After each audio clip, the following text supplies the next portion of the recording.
Para la próxima presentación vamos a llamar al ingeniero Gustavo Ferraris. Él es ingeniero agrónomo recibido de la Universidad Nacional de Rosario y tiene un máster en Ciencias del Suelo en la Universidad de Buenos Aires. Trabaja en el grupo Manejo de Cultivo en INTA Pergamino y es docente invitado en varios cursos de grado y posgrado de diferentes universidades del país. Su área de interés abarca la nutrición de cultivos, el estudio de fertilidad de suelos, especialmente en el largo plazo, y el manejo sitio específico de la fertilización. La pregunta que nos va a ayudar a responder Gustavo es: ¿qué pasa con los otros micronutrientes y los otros cultivos? ¿Hay algo más además de zinc y maíz?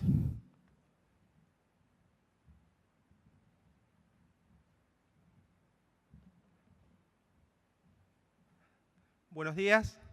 En primer lugar quiero agradecer a los organizadores. Para mí es una gran alegría que nuevamente me hayan convocado para participar de este simposio. Y cuando nosotros nos planteamos la posibilidad de tener carencias de algún elemento, como es el caso de los micronutrientes, a los ingenieros agrónomos nos gustan los triángulos, como el de epidemiología, pueden haber diversas causas que lo provoquen. La más común y la primera que miramos es de que haya una baja disponibilidad de ese elemento en el suelo.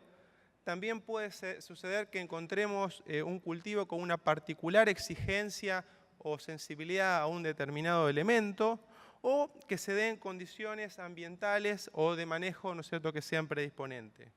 Cuando, por ejemplo, nos enfocamos en el caso del zinc, como mencionaba recién Pablo, se dan las tres condiciones. Encontramos suelos que, como veíamos en el mapa, muchas veces están por debajo de los umbrales críticos propuestos y ajustados. Nos encontramos como cultivos, sobre todo las gramíneas de estación fría, como el trigo o el maíz temprano, que muestran, digamos, una gran exigencia dentro de lo que son los micronutrientes. Y también condiciones como podrían ser, por ejemplo, que la fertilización fosforada, que muchas veces causa cierto antagonismo de absorción o disminuye la población de microorganismos solubilizadores de fósforo, que a su vez también ayudan en la solubilización de estos elementos. De modo que no es casual, digamos, ¿no es cierto?, que estas carencias estén difundidas y sean de las primeras que se hayan presentado en el término de los micronutrientes. Cuando empezamos a pensar y a repasar otros elementos que serían importantes para otros cultivos, generalmente no encontramos las tres causas, pero hay algunas, ¿no es cierto?, que suelen destacarse. Por ejemplo, en el caso del boro, cuya fuente primaria de abastecimiento es la materia orgánica, la disminución que hemos tenido en amplios sectores y regiones de nuestro país es una causa muy común, digamos, ¿no es cierto?, que hace que aparezca en distintos cultivos, como por ejemplo la soja o el girasol, que son exigentes. Y a su vez suelen darse condiciones ambientales con frecuencia, como por ejemplo elevadas lluvias que lixivian a este nutriente, que es muy móvil, o, ¿no es cierto?, condiciones de sequía que también limitan, ¿no es cierto?, su absorción. En nuestro caso, ¿no es cierto?, aquí les presento una recopilación de más de 10 años de ensayos, desde la campaña 2005-2006 a esta última en soja, 142 ensayos, en total 689 tratamientos evaluados, y encontramos, ¿no es cierto?, una variación según la condición ambiental. Cuando nos encontramos con años secos del tipo Niña, digamos, encontramos un 53% de sitios con respuestas significativas, con predominio en la magnitud de respuesta en aplicaciones tempranas, en estados vegetativos, particularmente entre 4 y 7 hojas. Mientras que en los años húmedos han aumentado un poco a la par de un poco este devenir de la materia orgánica, pero la frecuencia baja a un 34% de sitios con un rango de respuesta del 4,5% en estados reproductivos a el 6% en estados vegetativos. Esto sería para los micronutrientes en general.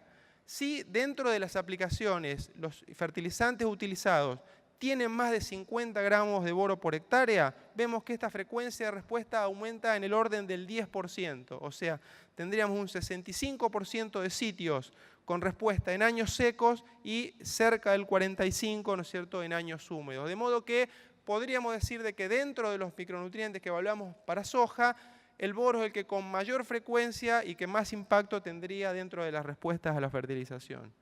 De igual modo, como se han encontrado en otras zonas también, Generalmente nosotros lo hemos evaluado en dos estados vegetativos, ¿no es cierto? Por ejemplo, desde B4 a B7 con la última aplicación de herbicidas, o en un estado reproductivo, por ejemplo, acompañando un fungicida en R3. Y en general hemos tenido, como mostrábamos en los cuadros que están arriba, un poco más de respuesta, digamos, ¿no es cierto?, cuando las aplicaciones son tempranas, digamos, de R1 o antes. Y también situaciones de estrés puntuales como defoliaciones, granizos, dosis supraóptimas de agroquímicos en general tienden a incrementar la respuesta. Otro microelemento del que se ha hablado un poco menos, digamos, en estas últimas campañas, es el cloro, digamos, ¿no? Hasta el 2007 se hicieron muchos ensayos de respuesta a cloruros en trigo con una evidencia, ¿no es cierto?, de frecuencia y magnitud importante.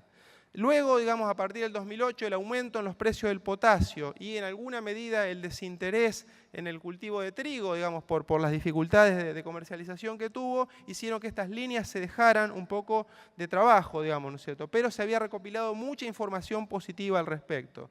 Este último año nosotros retomamos lo que llamamos parcelas de vigilancia, el hecho de decir, hacer algún ensayo o algún tratamiento para ver si aparece la deficiencia.